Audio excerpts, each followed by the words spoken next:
Just 1 minute. Right, so could we go to the next slide, please? So I think you need to do that. Yeah, perfect. So here is a very lovely photo of a buff-tailed bee. And it's buff-tailed because you can see that its bottom is a sort of slightly paler color, full of pollen. And buff-tailed bees are one of those bees that you will find during the winter. Before we go into more detail about pollinating insects, I want to really just talk a little bit about what's called beneficial insects. Pollinating insects come under that umbrella of a beneficial insect. And a beneficial insect is an insect that has evolved with plants to establish a mutually beneficial relationship, what's called a symbiotic relationship. Thereby, the plant is offering the insect nutrition and nutrients in the form of pollen and nectar. And the insect, in terms of a pollinating insect, is actually the I would say, like the matchmaker, the conduit, the middleman in the process of fertilization. There are other beneficial insects that have nothing to do with pollination. So those would include creatures such as wasps and hoverflies, and that you can see on the next slide, please, is an example of a hoverfly, which looks surprisingly like a wasp. And that is part of a group of insects that are really useful in a garden environment because they're hoovering up aphids, which are sucking the sugary juices out of the stems of plants. They're eating caterpillars, which are quite devastating to the leaves of plants, because if they're eating the leaves, there are no leaves, then there's no there is no chlorophyll, which is creating the nutrients with starches and sugars that will create food for the plant.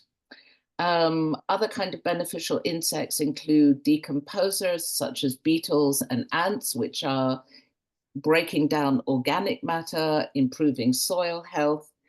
But when we talk about pollinators, we are specifically talking about that whole family of bees, of which include masonry bees, bumblebees, honeybees, some wasps and flies. And I have to say that I think wasps and flies get a really bad rap. They really need to kind of change their PR agency, because people tend to think that they are just bothersome, stingy kind of creatures that, in terms of wasps or flies, that are just kind of spreading bacteria around. But they're very useful pollinators. And in fact, figs are pollinated by a specific wasp that burrows its way inside a fig, an actual fig fruit, and fertilizes it from within. So, and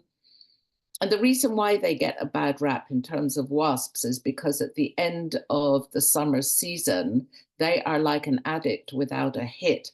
They have spent the spring and summer feeding kind of mushed up protein, mushed up caterpillars and other such small creatures to the larvae, and the larvae in return, because everything in life works in terms of symbiosis. You give me this, I'll give you that.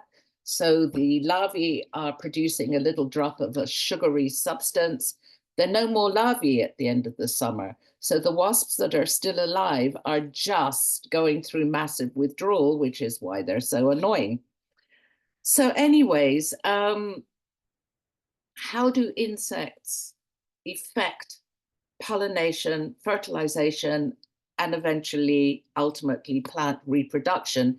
This has evolved in tandem over millennia to orchestrate this really beautiful codependent relationship.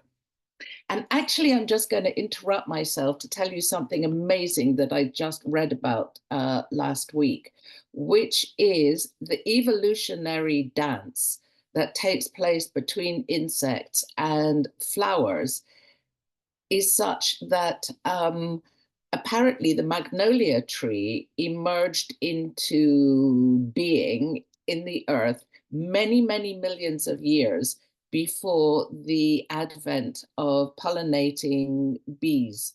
And because there were no flying insects, the magnolia is actually pollinated and fertilized by a beetle that eats its way into the center of the flower and fertilizes it like that.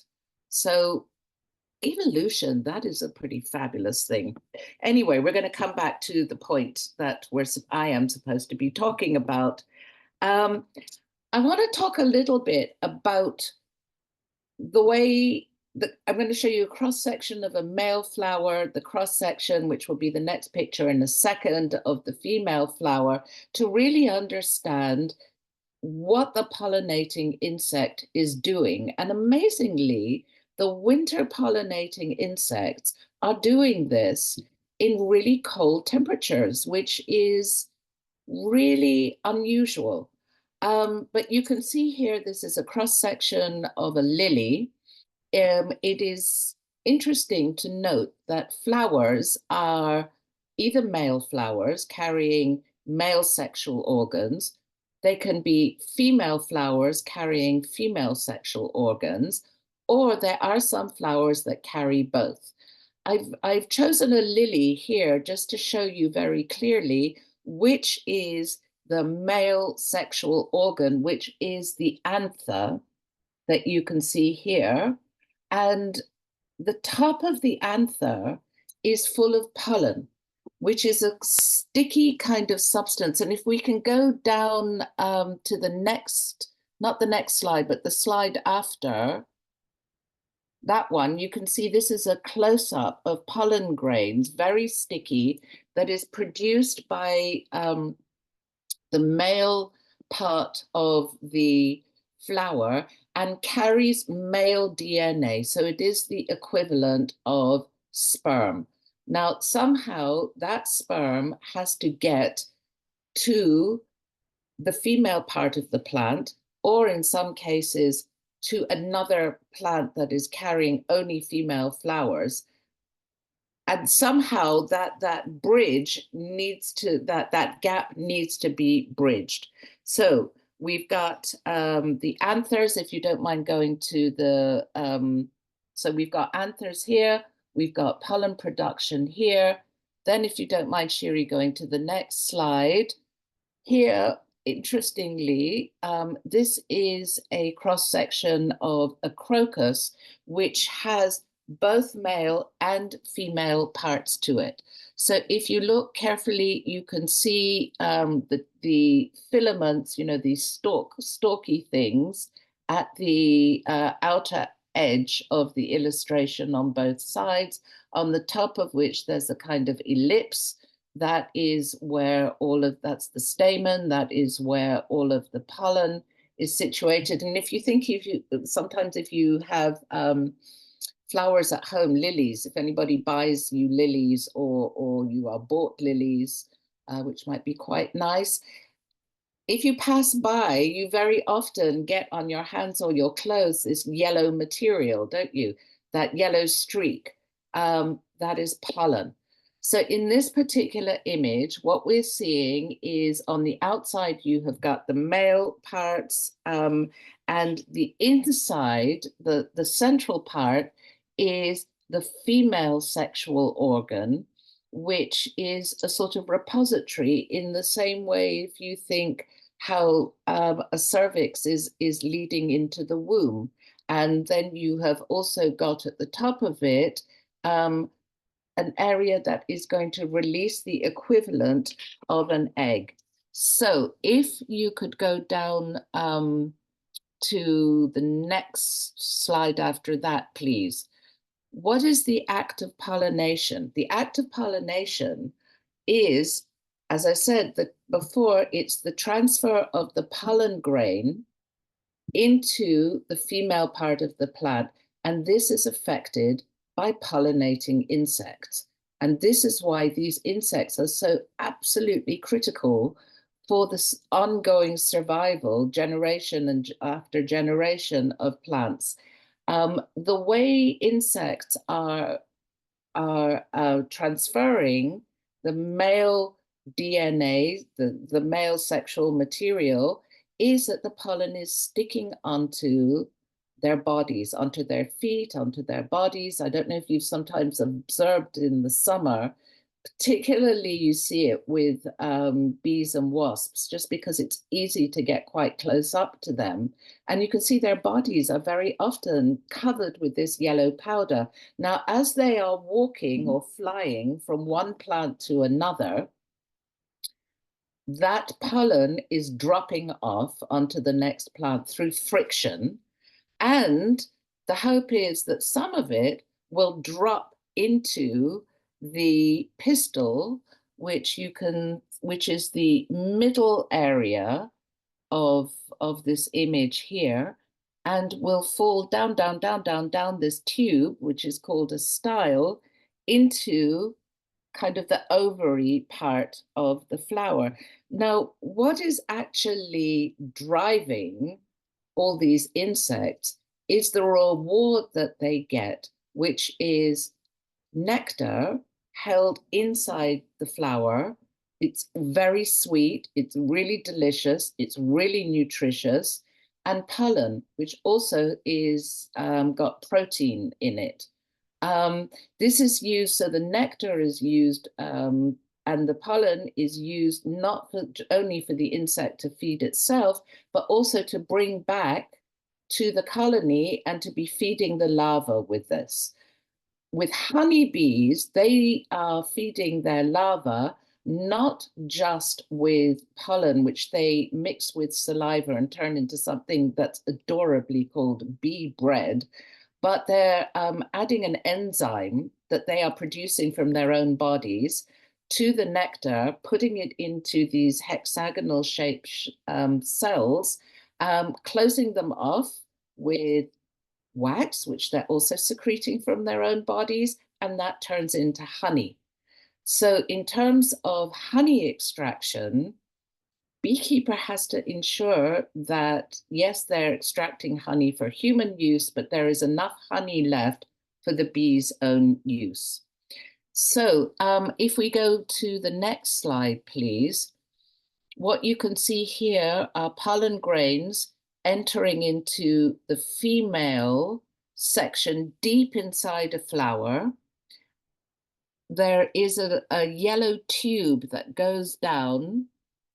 The sperm kind of goes down that yellow tube right inside, and you can see there is a separate image to your right, is what is like in human terms could be likened to the ovary, and in there is an egg. The sperm and the egg fuse together, and that is what is creating the seed, which is the next generation's plant, and it is held in this kind of fleshy container, which is actually fruit. Now, I have to say, sometimes when I've talked about this, particularly to kids, and they think, oh my God, that is so disgusting. I'm never going to eat fruit again because that's actually like eating a womb. But, it's an analogy, but I wouldn't take it, too seriously. So if we could go down to the next slide, please. This is just a very, very small snapshot of the importance of pollinating insects. 75% of flowering plants and food production rely on pollinating insects. So when you're hearing about colony collapse and collapse of insect populations, I mean, for example, we've just heard this summer about the butterfly emergency. The numbers of butterflies have plummeted dramatically. It's not just, oh, well, we don't see many of them and they're really pretty. It's that this is, the knock-on effect is enormous in terms of the whole of biodiversity, and the whole of biodiversity also has to do with food security. So it's impossible actually in the natural world to extract any element of it and expect everything else to be chugging along quite comfortably. Everything is interconnected. So any part of the food chain or the whole world of biodiversity that is disturbed will disturb the entirety of it. So now you can appreciate why it is so incredibly important that we do our best to try and support even a few beneficial insects. So I think it's quite easy to become kind of overwhelmed and hopeless. I know that this happens to me sometimes, that I just feel, what is the point? But the point is that if each of us make a small contribution to the environment, collectively, it really does make a difference. So going back to what happens with insects, and if we could go to the next slide, please, Shiri. Thank you. Most insects, you won't be surprised to hear, die off as the months and the temperature get colder. They don't all die.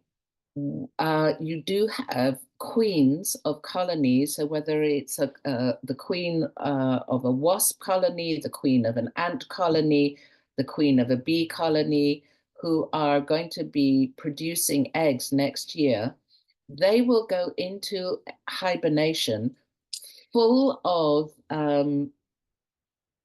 eggs that have been fertilized through mating during the summer. So this is a kind of adorable photograph of a solitary queen bee digging out her winter quarters, and she will sit in there in a state of hibernation until it gets warmer.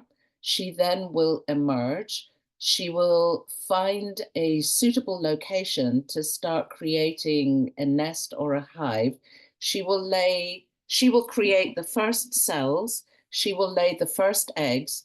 As soon as those eggs have hatched into larvae and the larvae develop into bees, she never emerges again until she has her mating flight, because those daughters that she has created will be doing the work of pollinating, of taking care of the eggs, the larvae, and so on and so forth.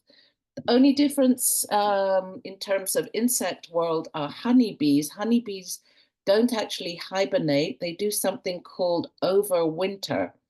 And they cluster together, flapping wings and vibrating their bodies to maintain a kind of reasonable temperature within the hive, and on a warm day will pop out of the hive. Ladybirds are also clustering in corners of sheds. Butterflies, for the most part, die out. They will leave their eggs on the underside of plants like nettles. The eggs will survive the winter because they've got very hard casing, and that takes care of the majority of insects. And could we have the next slide, please? So this is a cluster of honeybees in the winter. The bee in the middle that is marked with a red dot is the queen bee. She's much bigger than everyone else, and beekeepers tend to mark the queen bee just so that it's for ease of identification. We go to the next slide, please. So here we've got clusters of ladybirds that will overwinter in corners of sheds, sometimes in corners of you've got an unoccupied room that's pretty warm. You'll find very often that ladybirds will find their way in there. And the next slide is going to show you butterfly eggs that have been laid on the underside of a leaf. And then let's go to the next slide. Right, now we're moving into the insects that are actually active during the winter. Um, What's kind of interesting is with climate change and with the warming of temperatures, you are seeing more insects because at around 10 degrees, even those insects that have hibernated or overwintered will come out again because their systems are responding to temperature alerts, will be active again. And as I was actually writing this last week, I was sitting on the couch in my front room, and the window was open, and there was a large bumblebee outside the window. So October, like it was October 9th, autumn, 17 degrees, and a bumblebee is active. Now, if the bumblebee is active and there's no forage, and it continues to stay above 10 degrees, within 5 days, that bumblebee will die out, and it's likely that is the queen, and therefore the entire generation for next summer will have died out with her. There are some interest. So what we're seeing now in this picture is kind of an unprepossessing looking moth. But what's amazing about this moth, which is aptly entitled winter moth, is that it's got antifreeze in its system. And so this is a moth that will be active throughout the winter, even if it drops to below zero. This moth is still operational. Um, there is something called the marmalade hoverfly. I could not find a picture of it, but again, it looks like a wasp, and that is an insect that will be around all winter long. And then you will see, like the beginning, the first photograph, buff-tail bumblebees and some honeybees will be around at the beginning of the winter. So if we go on to the next slide, I wanted to show you this, even though this is not actually either a tree or a shrub, it is a climber, it's ivy. Ivy is a very, very late flowering plant. It's flowering right now, actually. And you will see that it will have clusters of wasps around it. It's a fantastic plant. It's kind of much maligned because it tends to take over, and it's maybe a little bit boring and we see too much of it, but actually it comes into its own this time of year. It's a very important autumn flowering plant that will give sustenance to these insects that are going to be activated at around 10 degrees. And I just actually want to again mention why I am talking about, the pollination process and pollination activities of bees. I mean, I know that this topic was like trees and shrubs you can plant in the winter for pollinating insects. But if I just gave you a list of the trees and plants, trees and shrubs for pollinating insects, that will take me about 5 minutes, and you could look it up anyway on Google. So this is why I've gone on, taken you on a more circuitous route. But we are now really going to specifically talk about what plants are a wonderful addition into your garden, as well as looking really pretty. And there's something kind of thrilling about a winter flowering shrub just because of its rarity value. I mean, the summer our senses are overloaded, aren't they, by colors and shapes and scents and smells. In the winter, because there is much less flower activity, perhaps there is a greater sense of appreciation for what is there. So ivy, this is if you've got a space in your garden to put in ivy, this will really support the kind of insects that you will see active this time of year. And if we can go to the next slide now, please. This is a fabulous plant, very sculptural. You can see from these leaves that it's evergreen, Mahonia. It's an evergreen plant, very kind of architectural. It grows to about 1.5 meters. And in the winter, it extraordinarily has these yellow racemes of kind of sharp scented flowers, and would make a fantastic sort of focal point in a bed, in a winter bed where there isn't a great deal else going on. In the spring and summer months, it is, there's not a lot going on with it. It'll be overtaken by, this great explosion of color. Once these racemes of yellow flowers have finished flowering, they are replaced by purple berries in kind of January that also look really pretty. And actually, the common name for it is the Oregon grape, because they do look like tiny little grapes. There are many cultivars of Mahonia crossmedia. One is japonica, one is aquifolium, and it will continue flowering till around January, February, and is another really important nectar producing winter plant. The next one we're going to have a look at, this is more common. It's more, I would say, something that you would find in supermarket courtyards, Viburnum tinus. It's another evergreen with very leathery leaves.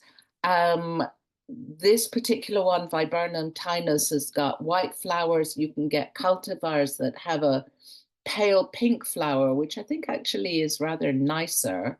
For reasons that I really can't probably elucidate, I don't like this plant. There's something about the shape of it. It's got this kind of very loose shape, and maybe it is just too ubiquitous. You see it all over the place, and maybe that's why I don't have a great sense of kindness toward it.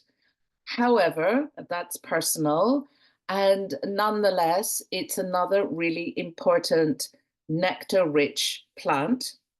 The next image is going to show you an example of the goat, in something in the willow family, the goat willow.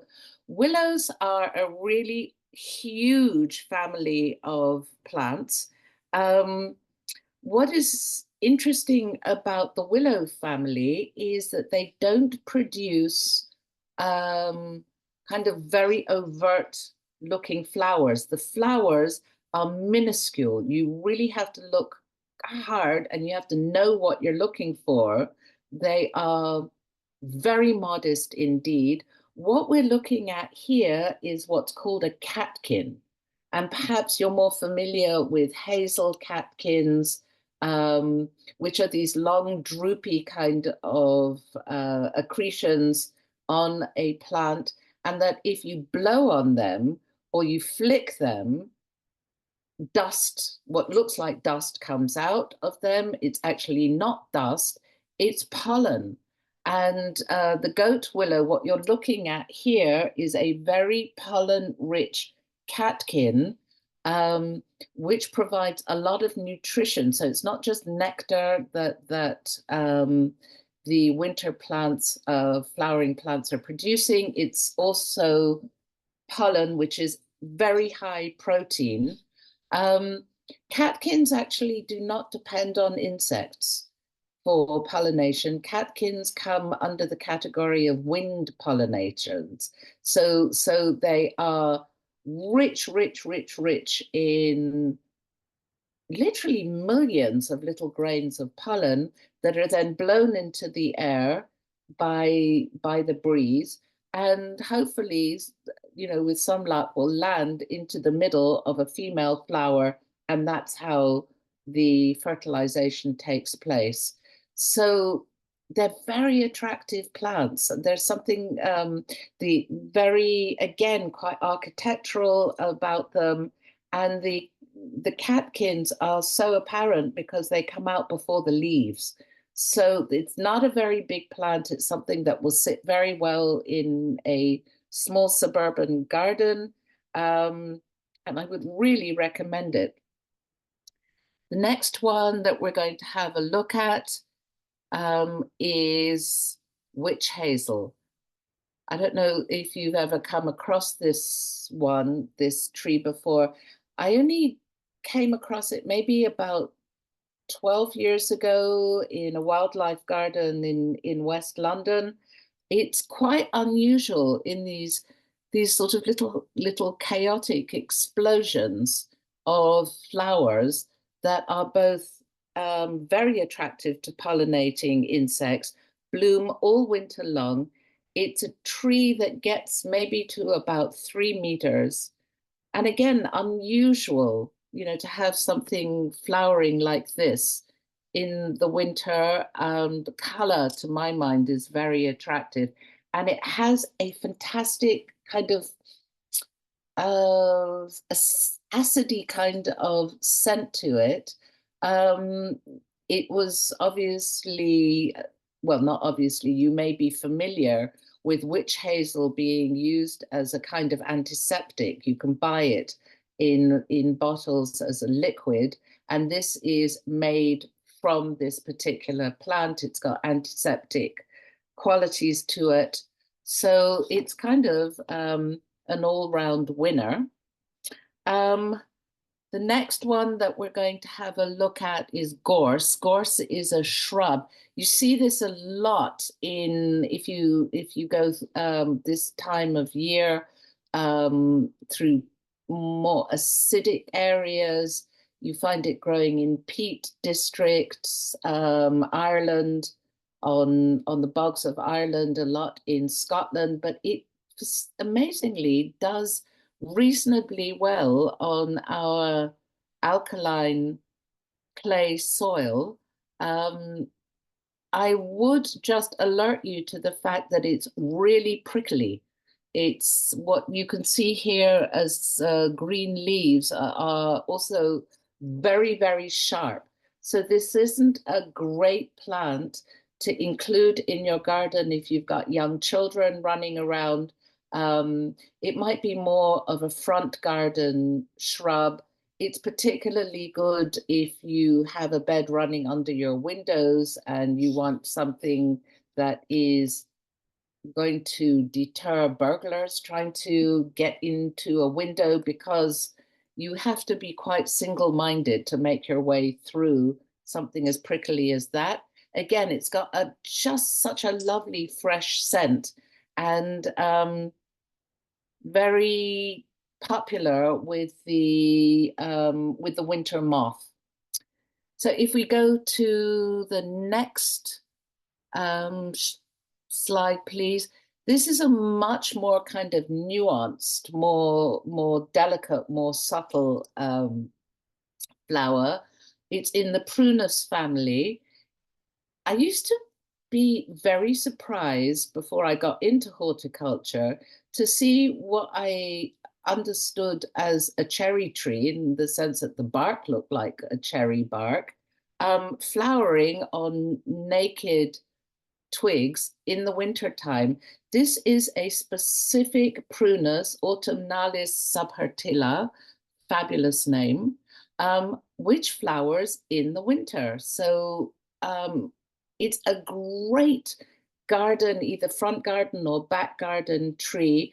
Doesn't grow massively big, maybe 3 meters, and gives this very delicate kind of tracery flowering look in around, it flowers from about November through all the way through till February. And if you're looking for a small tree this is a lovely one to add into your garden, and it's got a very lovely coppery bark as well. So these are the examples that I would recommend you include into your garden through the winter. If you're thinking about what you can include into your garden, whether front or back gardens that are going to be providing nutrients for the very first emerging insects right at the beginning of the spring. Blackthorn is wonderful. That's also in the prunus, in the cherry family. So it's got those five-leaved um, flowers, five petals, sorry, not leaf, five-petaled flowers in pale pink. When you see blackthorn and it's in the local park near me, Windsor Open Space, you know that spring is arriving. Even if the air feels really cold, you know that the soil has warmed up enough for blackthorn to emerge. Um, the other two early flowering plants that are really good for insects coming out of hibernation are crab apples, again, another member of the prunus of the cherry family, and hazel, which I was mentioning before, has these catkins that also comes out really early. So the reason why you have this kind of odd photograph here of bare root plants is because come around November, you can buy very inexpensively bare root plants, which means that these are trees and shrubs that are going to be available to you, usually through mail order, that have just been plucked out of the ground, um, tied up, probably wrapped in either hessian or fabric around the roots to protect them from drying out, and mailed. They are really inexpensive. And the reason why they're really inexpensive is because there is far less cost in potting up each of these stems. So you're not paying, the costs of labor, of compost, of the pot itself, and of maintenance is not being passed on to you. They weigh very little, so it's quite cheap to mail. So that if you are looking, let's say, to put in new hedging, or you're looking perhaps for wildlife hedging, or planting in numbers, it's really worth doing this in November, putting in bare root plants. The other advantage to this is that the plant's roots are having the opportunity to really establish themselves early spring before the leaves start popping out. You tend to get a healthier plant. Obviously, they're coming smaller. The whole art of gardening is actually delayed gratification. Bare root plants will really reward you in probably the second or third year if you can bring yourself to wait that long. So to conclude, the wider the variety of pollen and nectar-rich plants you can provide in your garden, the more numerous your insect population will become. The more pollination, the more fertilization will take place, and you will be kind of helping the generation upon generation of healthy plants. Now, I was reading recently a really interesting book. I don't know if you can you see this. No, you can't. Okay, but I'm going to tell you what it is anyway. It's a really interesting book by an ecologist called Julian Doberski, and I'll spell the last name. It's Dobersky,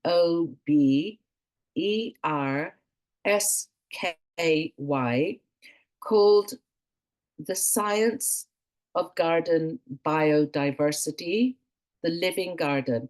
And it is a fascinating little book, very readable. You don't have to be, have professional jargon or to be a horticulturalist or a scientist or a botanist to enjoy this book. He is an ecologist, but what he is gathering together is data that just regular people with a garden have been gathering over a period of many years. And he particularly quotes a woman who lives in Cambridge in a suburb who has been taking notes of what she sees in her garden on a weekly basis for years and years and years. And out of that extrapolates what insects are coming to her garden, when they're coming, what is the temperature, what is blooming. It's something that anyone can do, citizen science. We can all do this. And over a period of time, it becomes really interesting data. So the other thing that he talks about, which is interesting, is that whilst there recently, I think, with this great fashion in meadow planting and British native planting, perhaps there has been a mistaken sense that anything that is not a British native plant doesn't have a place in a garden that is supporting British native wildlife. That's actually not true. What he is stating, also based on data, is that what insects need is a very wide, long flowering period. And it's with judicious use of non-native plants that can extend the flowering period almost through 12 months. What you don't want to be including much in your garden are what are called cultivars. These are plants that have been bred by plant breeders to kind of focus on their appearance to the detriment of pollen and I'm just going to actually plug in my computer so that it doesn't pass out with exhaustion, so that although they look absolutely amazing, there is almost no pollen to speak of, and no nectar, because they are reproduced through very judicious choice of root cuttings very often. And so they end up with practically no nectar or pollen at all. And I mean, you know, I'm not saying that there isn't a place for that in the garden, because they're generally very beautiful, but I would counsel perhaps to incorporate them in parts as, you know, little spots, little explosions of color around your garden, and really focus on those plants that are very high in pollen and nectar. And so that pretty much brings me to the end of what I wanted to say. I wonder if anybody has any questions that I may try to answer. Well, I think people can either put on raise their hand or just pop in, and if not, then maybe I can start with a question. So the bare root plants that you've, first of all, of course, thank you. That was fascinating. Thank you so much.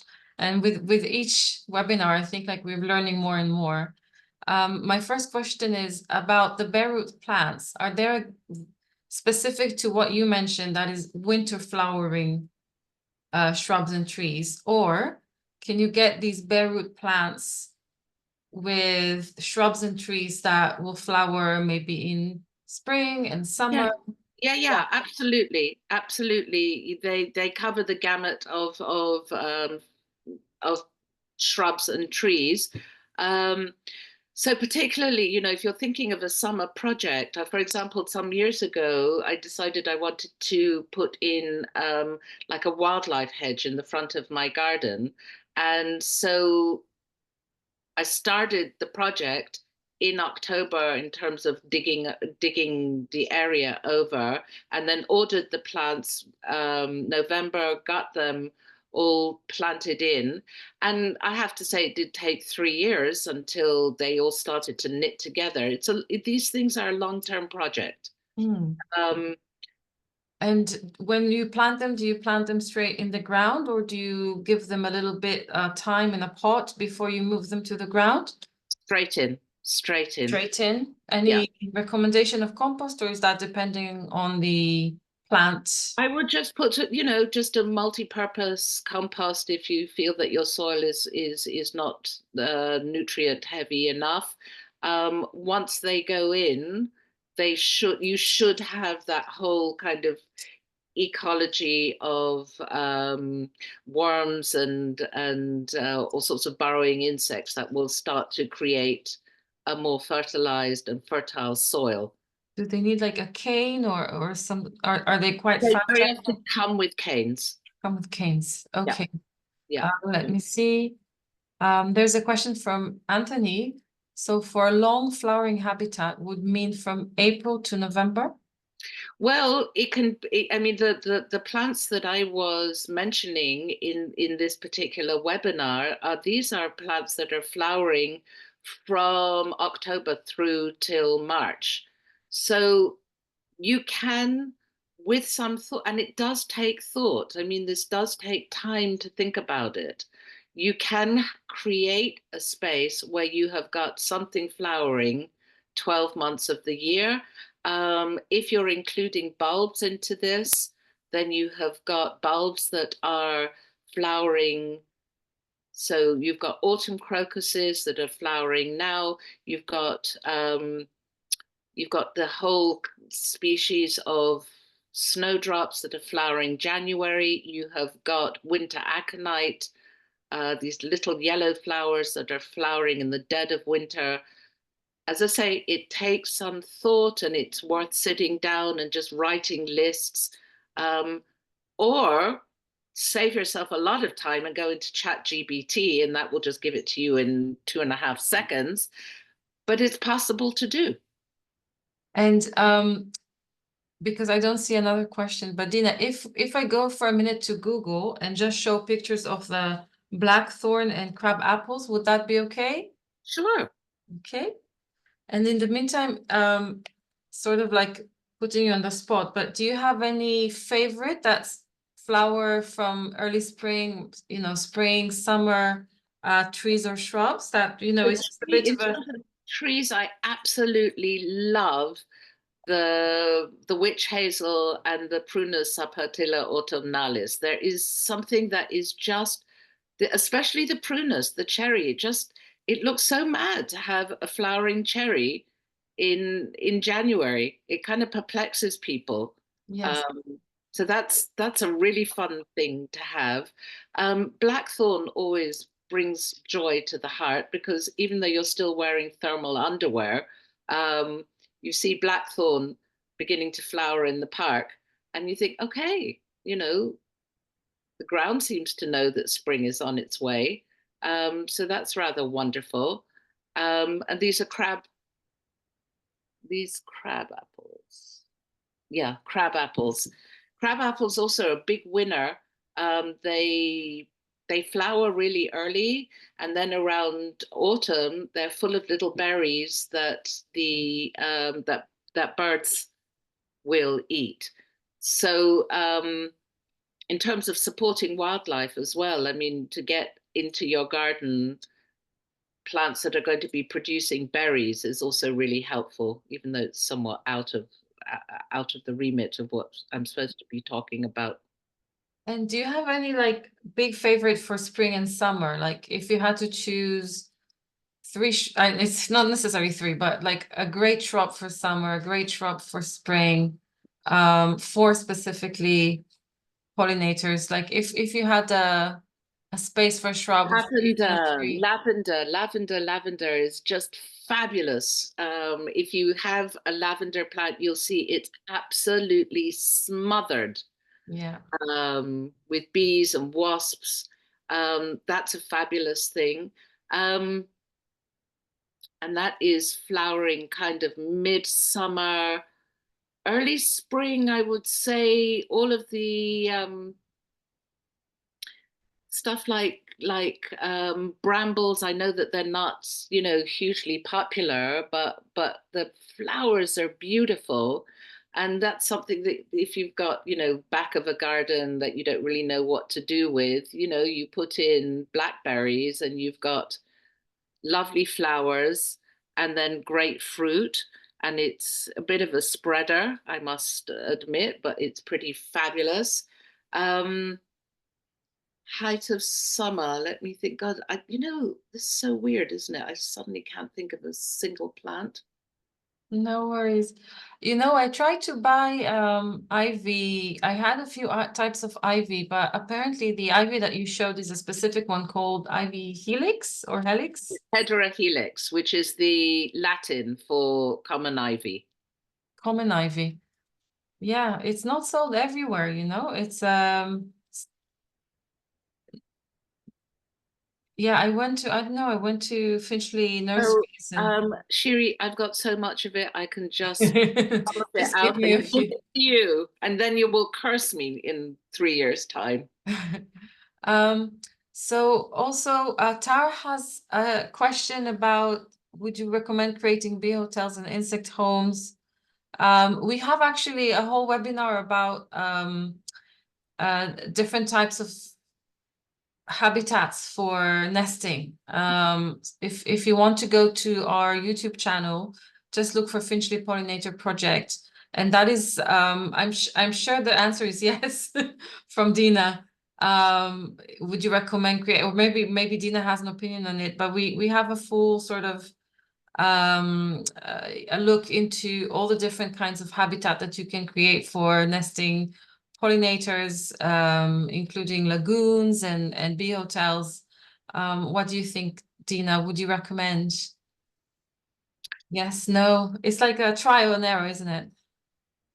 My feeling actually is that you're better off creating natural habitats Mm. for insects rather than creating something artificial. I mean, I know there's quite a fashion for it. It's a great activity to do. They look really pretty. Um, I've never actually seen a bee inside a bee hotel, Mm. but you do see them in. I think also you have to really understand the habitat in that is required by specific insects in order to reproduce that artificially. I wouldn't say don't do it, but I would go more into creating a natural environment. Even on a balcony, you can do that rather than spending time or money on specifically creating an insect hotel. I hope that doesn't sound Yeah. too No, stated. 100%. And I think we've been in our newsletters advising people when they start their autumn tidy up, not to completely cut down the plants all the way to the ground, but check because sometimes the stems are hollow of whatever you planted. And then therefore, if you can just leave it at least 10 centimeters long, that will be a natural cavity for certain types of bees like mason bees, etc., to be curious about, oh, there's a cavity there, and maybe they want to lay eggs inside. And that is something that comes from your existing plants. You don't need to spend money on it. And it's just a way to create that natural habitat, one of the ways to create that natural habitat. In addition to things like long grass, leaves for them to shelter in, a pile of leaves, don't rake all of them and just leave it completely bare. Any other ideas, Dina, for natural habitat? Yeah, wood. If you've got you've cut down a branch, you've got somewhere in the garden that you could tuck it away and just let it rot down nicely. Then you will find insects overwintering by burrowing in there. Mm. Um, I Like think a that log pile and yeah, for these things to succeed, it has to be comfortable. You have to feel comfortable about your garden. You have to like the way it looks. Um, so perhaps if you are a person who wants a more orderly space, you can just kind of screen off an area where you could let things just take their course in a more natural way. mm, Find an accommodation to suit you. great. Um, any other questions from our lovely audience? No? Okay, in that case, I think we're done for today, and thank you everyone for staying another 5 minutes with us and just bearing the very few technical issues that we have at the beginning. I'm so sorry Thank about you. No, not at all. And thank you so much, Dina. That was fantastic. I'm sorry that you're labeled with my name, but everyone, this is Dina and I am Shiri. So, and Dina, I think there's a chat. Thank you so much. And Oh, I'm so glad. I'm so glad. So essentially, I hope that you go away having some ideas in your mind about how you may introduce some additions into your garden to support wildlife. And if that's not the case, I would like to sign off every kind of talk that I give is, if nothing else, I hope this leaves you with a sense of awe and wonder at the complexity of the natural world, and that we're all part of it. We all need to take care of it and each other. That's how I'd like to finish up. Thank you so much. Thank you very much, Dina. And I think you have the ability to stop recording as well. So Okay. thank All you very right. much. Thank you, Take everybody. care. Have a lovely evening. Bye, everyone. Bye-bye.